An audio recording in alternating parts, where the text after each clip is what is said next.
እያየኝ ነበር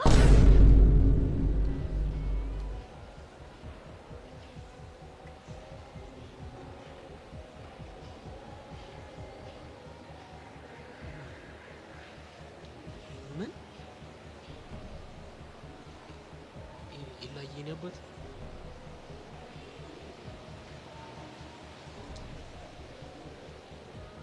ቆይ ደግሞ እሷ ምንድነው እንደዚህ የሚያደርጋት ፍቅረኛ አላት አይደል እንዴ እንግዲህ ባሏ ካናዳ ስለሄደ እሷም ደግሞ ይላል ጆፌዋን ጥላ ነው የሚሆነው እሱ እያማራት ነው የሚቀረው እንዴት ማለቴ ኢላኔ በጣም ጨንቁኛል በቃ ካሁን መሞት እየመሰለኝ ነው ቤቲ እንደዚህ አትወሽ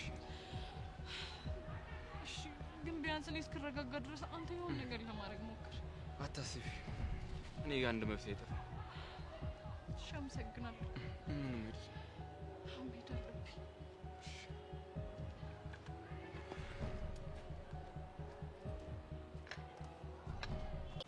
ነው አዎ ነው ቻው እሺ እኔ ቆንጆ ብቻ እኔ መሲ ላይ እንደሆነ ሙድ የምትሽው ሴትዮ ምን እየሆንሽ ነው ሴትዮ ያወራችሁትን ነገር እኔን ሴትዮ አንቺስ እኔን ሴትዮ ብለሽኝ የለ ብልሽስ እኔ እኮ ምን መሰለ ኢንፎርሜሽን ያለኝ ሰው ነኝ ሲሆን የኔ ቆንጆ የኔ ልዕል የኔ ማር ምናምን ብለሽ በእጅ በግሪ በጥፍሬ ምናምን ገብተሽ ያለኝን ኢንፎርሜሽን መውሰድ ሲገባሽ እኔን ሴትዮ መሲሙት ሺ ሳትነግሪኝ ከዚህ ቦታ ንቅደቅ አትይ ነው አዎ ነው እሺ እነግርሻለሁ ግን አንድ ቅድመ ሁኔታ አለኝ ምንድነው እሱ ከዚህ በኋላ ስታገኙ ሙድ አትይዥብኝ እኔ ሙድ ይዤብሽ አውቃለሁ ያውም ብዙ ጊዜ ነው ከሆነ እሺ ከዚህ በኋላ ምንም ሙድ የሚባል አልይዝብሽም ከሆነ ጥሩ እና ንገሪኛ እንዴ ግን በጣም ሰላም የሚሰጠኝ ቦታ ስለሆነ አንተ ራስህን ማስጨነቅ የለብህም በዛ ላይ አንተንም ቃጀል ትጠብቃለች ቻው እሺ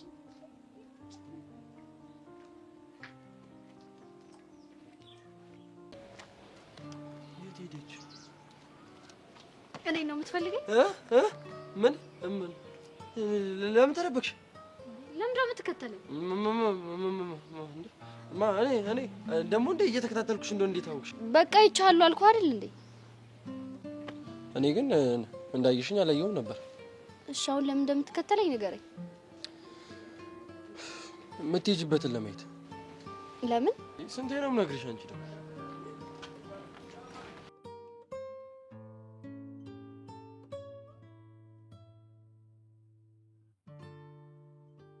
ምን አለ ብትረዳኝ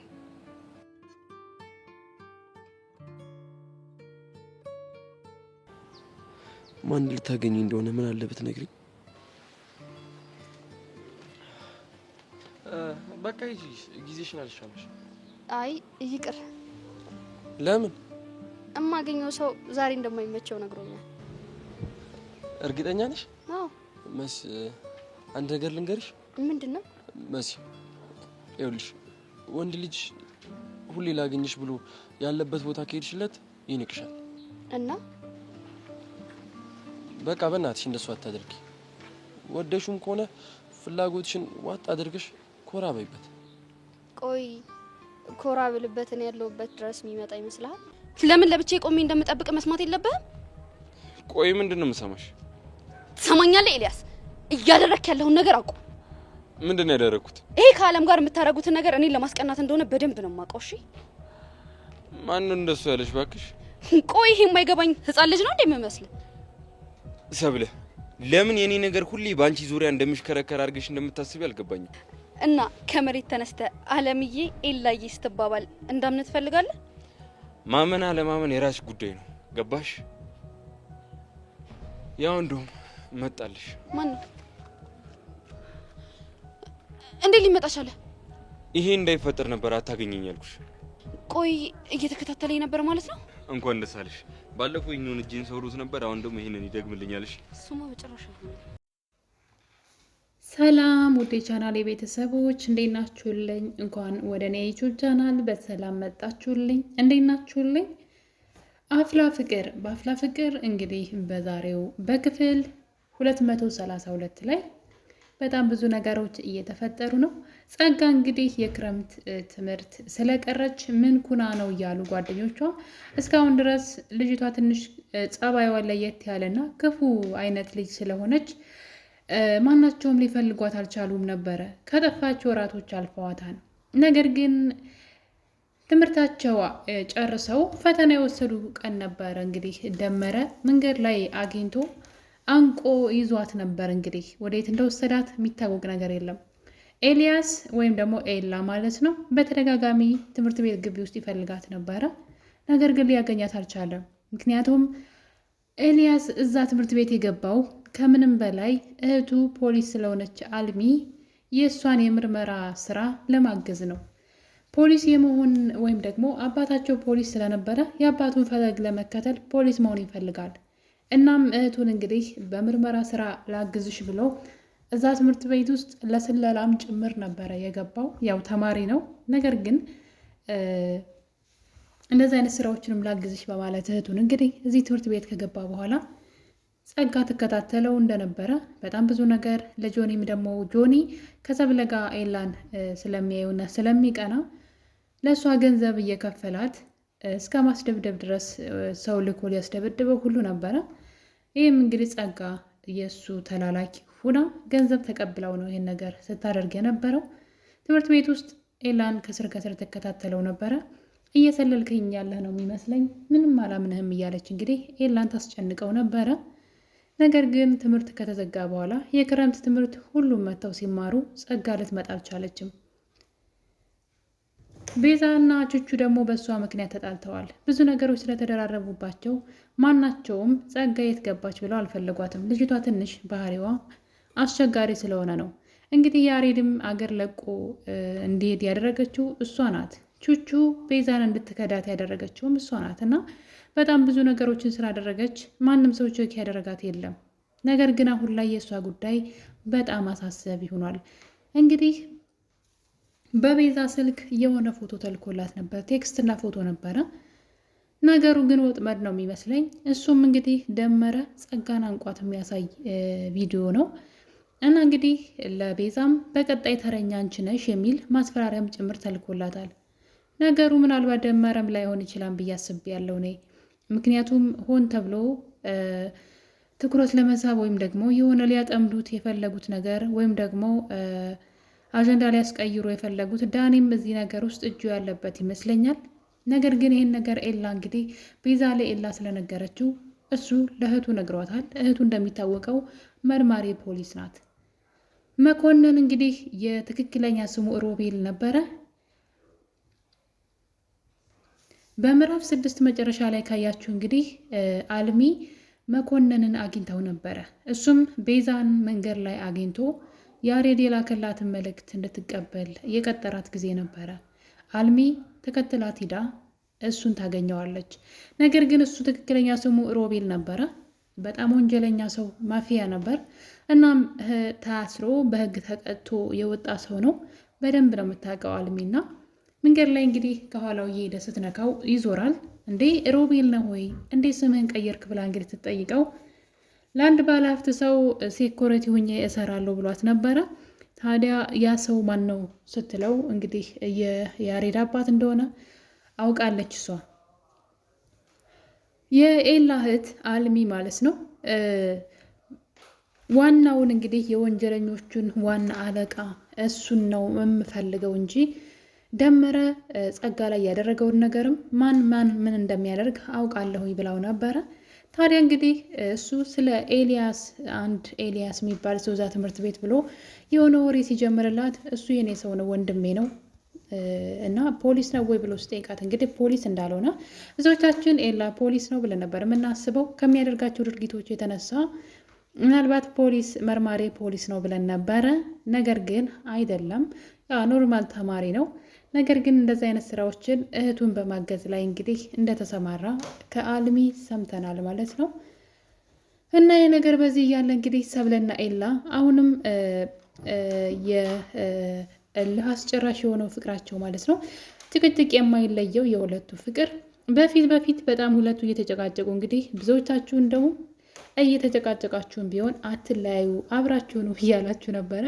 አሁን ላይ ስታይሉን ቀይሯል። ያኔ ሰብለ እንግዲህ ከአጠገቢያት ድረስ እያለች ኤላ ደግሞ ልቧ ውስጥ ለመግባት በተደጋጋሚ በሄደችበት በገባችበት እየተከተለ ልቧን ውልቅ ሲያደርጋትና በጣም ሲጣሉም አጠገቢያት ድረስ እያለች እንግዲህ በአንተ ምክንያት ከጆኒ ጋር እየተጣላሁኝ ነው፣ ጆኒን ወደዋለሁ፣ ማስከፋትም አልፈልግም፣ ስለዚህ ከህይወቴ ውጣ እያለች በጣም ብዙ ጭቅጭቅ ነበራቸው። አሁን ላይ ነገሩ ተገላቢጦሽ ነው። እንግዲህ እዚህ ቀደም ጆኒና ኤላ የጌም ቀጠሮ ወይም ደግሞ የድብድብ ቀጠሮ እንበለውና ያው ስናሳምረው ነው ጌም ሳይሆን ድብድብ ብለን እናም እንግዲህ በዛ ድብድብ ላይ ጆኒ ስህተት ሰርቷል። ራሱ ማስክ ለብሶ ቀድሞ ኤላ ልጁን ሰብሮታል እና እንግዲህ ኤላ ከሱ ጋራ ግጥሚያውን ማድረግ አልቻለም ይመስለኛል። እንግዲህ ኤላ ኃይለኛ ተደባዳቢ እንደሆነ ስለሚያውቅ ፊት ለፊት እሱን መግጠም እንደማይችል ስላወቀ ድንገት ሳያስበው እንግዲህ መንገድ ላይ መጥቶ እጁን ሰብሮታል ማለት ነው። አሁን እንግዲህ ኤላ እጁን የሰበረው የጆኒ ሰው ሳይሆን ራሱ ጆኒ ሊሆን ይችላል የሚል ጥርጣሬ አለው። ምክንያቱም ከብዙ ነገሮች አንግል ነው። በተደጋጋሚ ይሄኛውንም እጅ ልድገምልህ እንዴ ይሄኛው አልበቃህም እንዴ እያለ ነገሮችን እሱ እንዳደረገው በራሱ አንደበት ለመናገር እየሞከረ ይገኛል። ጆኒ አላስችለው ብሎ ይመስለኛል። በዛ ላይ እንግዲህ ሚስጥሩን ደግሞ አለም አውጥታለች። አለም ከሰብለን የሰማችው በእርግጥ ጆኒ በሱ ቤት ማንም ሰው እሱ ቴኳንዶ እንደለመደ ማንም ሰው የሚያውቃል መሰለውን ከሰብለ ውጭ። ነገር ግን አሁን ላይ ይሄ ወሬ መጀመሪያ እንግዲህ የደረሰው ካሌብ ጋር ነበረ። ካሌብም ድንገት ስልኩ ላይ ስላየው ነው። ነገር ግን ሲጠይቀው ምንም አይነት እንደዚህ አይነት ነገር እንዳልሰለጠነ ክዶታል ጆኒ። ነገር ግን ዝም ብሎ አልተቀመጠም ካሌብ። ይሄ ሰውዬ ለካ ድብቅ ነው፣ እንደ ጓደኛ ያስመስላል እንጂ ከጀርባ የድብቅ ሰው ነው ብሎ ነገሩን ለማጣራት ወደ አለም ሂዶ ነበረ። አለምን ይህን ነገር ስጠይቃት እንደማታውቅና ነገሩን ግን ሰብለ ጋር ሄዳ እንደጠየቀችው ሰብለም አዎ ይሰራል፣ ታዲያ ምን ይገርማል፣ አዎ ሰልጥኗን ብላ ነግራት ነበረ። ይህን ነገር እንግዲህ ካሌብ አውቋል። በዛ ላይ እዚህ ቀደም ናታንና ኤላ ይህን በማስክ እየተሸፈነ የሚመጣውን ኒንጃውን ማለት ነው እሱን ለመደባደብ በሄዱ ጊዜ ካሌብ ያኔ ነበረ ጆኒን ተከታትሎት የሄደው። ጆኒን ተከታትሎት ከዛ በፊት ግን መሲ ልትከተለው ፈልጋ ጠፋባት። እንደምትከታተለው ስላወቀ ነው። ከዛ ቀደም ብላ አውርተው ነበረ። በማስክ ተደብቀ የምታደርገውን ጨዋታ አቁም ብላው ስለነበረ ልትከታተል ትችላለች ብሎ የዛን ቀን በድብቅ ነበር የሄደው። ነገር ግን ካሌብ ተከትሎት ነበረ እና እንግዲህ በመጨረሻም ጆኒ የሁለቱም አይናቸው ውስጥ ማስኩን ሊገልጡበት ሲሉ ነበር። አይናቸው ውስጥ ምን እንደጨመረ አሸዋ የጨምር በርበሬ አናውቅም። ሁለቱንም አይናቸውን የሆነ ነገር አድርጓቸው ከዛ ግድም ሩጦ ሲያመልጥና ከኋላው ካሌብ ሲከተለው ነበረ። በመጨረሻም የሆነ ቦታ ጥግ ላይ ቆሞ ራሱን ለመቆጣጠር እየሞከረ እናም እንግዲህ በግድ ማስኩን ከፊቱ ላይ ሲያወልቀው ካሌብ ያየዋል ማለት ነው ተደብቆ። ካሌብ ማን እንደሆነ ያ ባለማስክ ጠንቅቆ ያውቃል። ጆኒ አሁንም ውሸቱን ቀጥሏል። ነገር ግን እውነታው ወሬው ሁሉ ከኤላ ጆሮም ደርሷል ማለት ነው።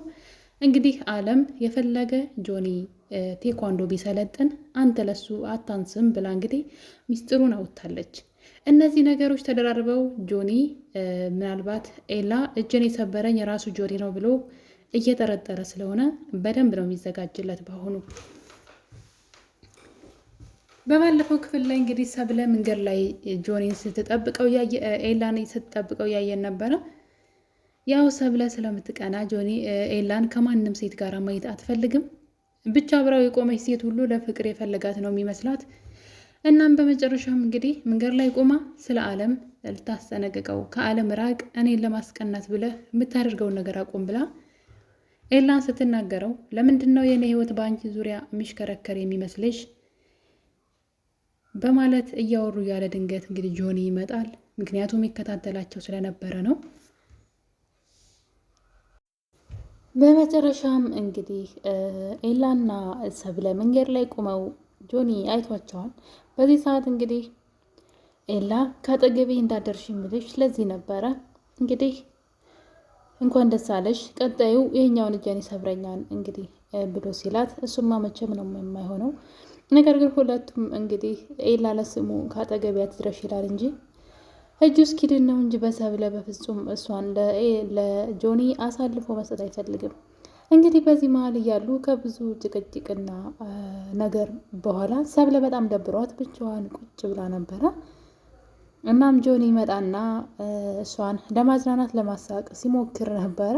በዚህ መሀል እንግዲህ እሷን ለማሳቅ ሲሞክር ተወኝ ኤላዬ የኔ አባት በማለት እንግዲህ የጆኒን ወሽመጡን ብጥስ አድርገዋለች ማለት ነው። ልቡ ስብር ነው ያለው። እሱ እንግዲህ እሷን ለማሳቅ ነበረ ያን ነገር ያደረገው። እሷ ግን ምንድነው የሚባለው ሆድ ያባውን ብቻ የሆነ ተረት አለ። ሰብለ በልቧ የምታስበውን ሳታስበው እንግዲህ ኤላዬ የኔ አባት ስትል አስባችሁታል። በሚያፈቅራችሁ በፍቅረኛችሁ ፊት እሱ ከአጠገቧ እንዳይደርስ የሚፈልገው ወይም ደግሞ ተቀናቃኙን የሆነን ሰው የኔ አባት ብላ ስትጠራ እንግዲህ ከዚህ በላይ ምንም በጣም ከባድ ነው። ጆኒ ከዚህ በላይ እንግዲህ ከእሷ ጋር ይታገላል ብዬ አላስብም። ምክንያቱም በእሷ ልብ ውስጥ ቦታ እንደሌለው ዛሬ አይቷል እና በጣም ነበረ የሚያስደነግጠው። እንግዲህ ልጅቷ እሱን ስታስብ ስለምታድር ቤዛ እንዳለችው እንግዲህ ሆን ብለህ የቀን ስራው የሌሊት ሀሳቧ ለመሆን እየጣርክ ነው ብለው ነበርና ኤላ እንግዲህ ሰብለ ላይ እንጭላቷ ላይ ነው የተጫወተው። ማለት እሱን እንድታስበው እሱ እንድትወደው ነው ያደረጋትና አሁን ላይ ከሱ ውጭ ምንም አታስብም እና ከቤዛ ጋር ቁሞ እንግዲህ ቤዛ እንዲረዳት በጸጋ ጉዳይ ማለት ነው ቀጣይ አንቺ ተረኛ ነሽ ተብሎ እንግዲህ የጸጋ ፎቶ ተልኮላት ስለነበረ ጸጋ ሙታለች የሚል ሀሳብ ውስጥ ገብተዋል። በዚህ ሰዓት እንግዲህ እሷ ኤላን ለማግኘት ኤላ ወዳለበት ቦታ ሄዳ ሁለቱ ቁመው ሲያወሩ ሰብለ እንደለመደችው ተደብቃ ያየቻቸው ነበረ። እናም ትናደዳለች። በመጨረሻም እንግዲህ መሲን ስታገኛት ስለ ኤላ ሁኔታ እየነገረቻት ነበርና መሲ መሆን ብላ እንግዲህ ፍቅረኛዋ ስለሌለ ምናልባት ኤላን ልታጠምደው ፈለጋ ይሆናል ብላ ሆን ብላ ነው እንግዲህ እንደዚህ ያለቻት እና ሰብለ እንደ አማራት ይቀራል እንጂ በማለት እንግዲህ የሆነ እልህ ውስጥ የገባች ይመስለኛል። እየወደደችው ለምን እውነቱን እራሷን እንደምትደብቀው አላውቅም። ኤላ እንግዲህ አንድ ነገር አስቧል። ጆኒ በሚሄድበት እየተከታተለ እሱ እንደሰበረው አክት እያደረገ ነው። በዛ ላይ ደግሞ እያስፈራራው ነው። ከሰብለ አጠገብ አትድረስ ብዬሃል ነበር ምን ትሰራለህ እያለ እንግዲህ እሱ ላይ ሙድ መያዝ ጀምረዋል ማለት ነው። በፊት ይፈራው ነበረ ካያችሁ ከሰብለ አጠገብ እንዳለ አትድረስ ለማለት ራሱ ይፈራው ነበረ። አሁን ግን እንደውም ይገለኛል እንጂ አይን እያየ ሰብለ እንዲወስድብኝማ አልፈቅድለትም እያለ ነበረ። አሁን ግን ኤላ እጁ እንደተሰበረ ሲያውቅ በሱ ሙድ መያዙን ቀጥሏል። ኤላም እንግዲህ ጠብቀኝ እያለ ነው። እኔ ቃሌን ካልጠበቅኩኝ እኔ ኤልያስ አይደለሁኝም ጠብቀኝ እያለ ይገኛል። እንግዲህ ኤላ እጁ ሲድን ጆኒን ምን ሊያደርገው ይችላል? ምናልባትም ከጆኒ ጋር ቀጠሮ ከዚህ በኋላ ላይይዝ ይችላል። በማንኛውም ሰዓት ባገኘው ሰዓት ከእሱ ጋር ፊልሚያ ሊያደርግ ይችላል ብዬ አስባለሁ። እንደዛ ካልሆነ ጆኒ አሁንም ሌላ ጥፋቶች ወይም ደግሞ ሌላ ተንኮል ይሰራል። ብልጥ ስለሆነ ፊት ለፊት መግጠም እንደማይችል ከባለፈው ድርጊቱ እንግዲህ ማየት እንችላለን። ሌላው ደግሞ እንግዲህ መሲና ናታን ናቸው። መሲና ናታን እንግዲህ መሲ ናታን እሷን እንዲያያትና ወደ እሷ እንዲዞርላት ስለፈለገች በጣም ስለምትወደው እሱ ደግሞ ቃጅል እያለ ቼክ እያደረጋት አይደለም። የምወድሽ እህቴ ነሽ ነው እያለ እንግዲህ እሷ ደግሞ ድብን ያለ ፍቅር ይዟት እሱ ግን ሊረዳት አልቻለም። በጣም ብዙ ነገር አደረገች፣ ሊረዳት አልቻለም። አሁን ላይ እሷ ሌላ ጨዋታ ጀምራለች። እሱም እንግዲህ በባዶ ምንም ባልተፈጠረ ነገር ሌላ ሰው እንደምታወራና ከዛ ሰው ጋር በጣም ደስተኛ እንደሆነች ለናታን በተደጋጋሚ ትነግረዋለች። ናታን ይሄ ነገር አላስደሰተውም። እስከ ዛሬ ድረስ ካጠገቡ ስለነበረች ምንም አልመሰለውም ነበር፣ እህቴ ይል ነበር። አሁን ግን በጣም መቅናት ጀምረዋል። እሷ ሌላ ወንድ እንደምታወራና ሌላ ወንድ ጋር እየሄደች እንደሆነ ወይም ደግሞ ከዚህ በኋላ ያው ቤስት ፍሬንድ ሆነው አይቀጥሉም። እሷ ፍቅረኛ ካላት ከሱ ህይወት ቀጥታ ትወጣለች እና ያ ነገር እንደሚያጣት ሲያቅና ከሱ እንደምትርቅ ሲያቅ አሁን ላይ እሱ ወደ እሷ እየተሳበ ይገኛል። እሷ ግን አሁንም ጨዋታውን ቀጥላለች። ሰው በድብቅ ታወራለች፣ ሰው ላገኝ ነው እያለች እንግዲህ ስለዛ ስለምትወደው ሰው ልትወደው ስላሰበችው ሰው ለናታን በመንገር ናታን እንዲቀና እያደረገችው ነው። ናታን አይናገር እንጂ ውስጡ በቅናት ድብን እያለ ነው። ከማንም ሰው ጋር እንድታወራ አይፈልግም ከሱ ውጭ ማለት ነው። እና እንግዲህ አሁን የጀመረችው ጨዋታ ምናልባት ናታን ወደ እሷ እንዲዞርላት ሊረዳት ይችላል ብዬ አስባለሁ። እስከዛሬ ድረስ እሷን እንደ እህት እያየ ሌላ ሴት እንግዲህ እንዳፈቀረ ሲነግራት በጣም አዝና ነበረ። አሁን በተረዋ እሷ እየተጫወተችበት ትገኛለች። መሲ ይሄን ድርጊቷ ይሳካላት ይሆን ወይ የሚለው ነገር በጣም አጓጊ ነው። በቀጣይ ክፍል እንግዲህ ጆኒ ሰብለን ምን ሊያደርጋት ይችላል? ኤላዬ የኔ አባት ብላ እንግዲህ በጨዋታቸው መሀል የኤላን ስም ጠርታለች። ጆኒን ነገር ዝም ብሎ ያልፈው ይሆን ወይስ በመካከላቸው ምን ይፈጠራል? አጓጊ ነው። በቀጣይ በሌላ ቪዲዮ እስከምንገናኝ ድረስ የዛሬን አበቃን። ቸር ቆዩልኝ።